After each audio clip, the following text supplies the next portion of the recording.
একটা অসুস্থ অসহায় প্রাণী বারবার বাঁচার জন্য ছটফট করছিল। তার ঠিক সেই মুহূর্তে সামনে থেকে একটি কুমির তাকে টেনে নিয়ে গেল। প্রকৃতির নির্মমতা আমরা জানি, কিন্তু তার চেয়েও ভয়ঙ্কর ছিল আশেপাশের মানুষের আচরণ। কেউ এগিয়ে এলো না, কেউ চেষ্টা করলো না বাঁচাতে, বরং মানুষ নামের কিছু নিষ্ঠুর দর্শক দাঁড়িয়ে দাঁড়িয়ে পুরো ঘটনাটা উপভোগ করলো, হাসলো, ভিডিও করলো, আর সেই ভিডিও সোশ্যাল মিডিয়ায় ছড়িয়ে দিল যেন এটা কোনো বিনোদন।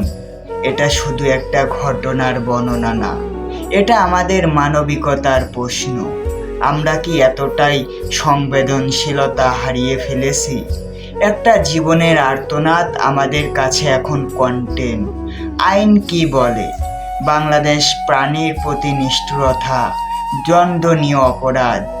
অ্যানিম্যাল ওয়েলফেয়ার অ্যাক্ট 2090 অনুযায়ী কোনো প্রাণীর প্রতি ইচ্ছাকৃতভাবে নির্যাতন, অবহেলা বা নিষ্ঠুর আচরণ করলে শাস্তির বিধান রয়েছে। তাহলে প্রশ্ন হচ্ছে, যারা এই ঘটনার সময় কিছু করেনি, যারা ভিডিও করে ছাড়িয়েছে, যারা এটাকে এন্টারটেনমেন্ট বানিয়েছে, তাদের বিরুদ্ধে কি ব্যবস্থা নেওয়া হবে না? এই ভিডিওটি শেয়ার করুন, কারণ নীরবতা মানেই সমর্থন। মানবিকতা হারিয়ে আমরা মানুষ থাকি না, আমরাও তখন সেই হিংস্র জানোয়ারের অংশ হয়ে যাই। মৃত্যুর আগ পর্যন্ত তাকিয়েছিল, চোখ দুটোতে ছিল একটাই প্রশ্ন, তুমি কি আমাকে বাঁচাবে? শেষ মুহূর্ত পর্যন্ত সে বিশ্বাস করেছিল তার এই পরিচিত মানুষ, এই বিশ্বাস্ত মুখটাই তার শেষ ভরসা হবে। কিন্তু সব বিশ্বাস সব জায়গা বাঁচায় না।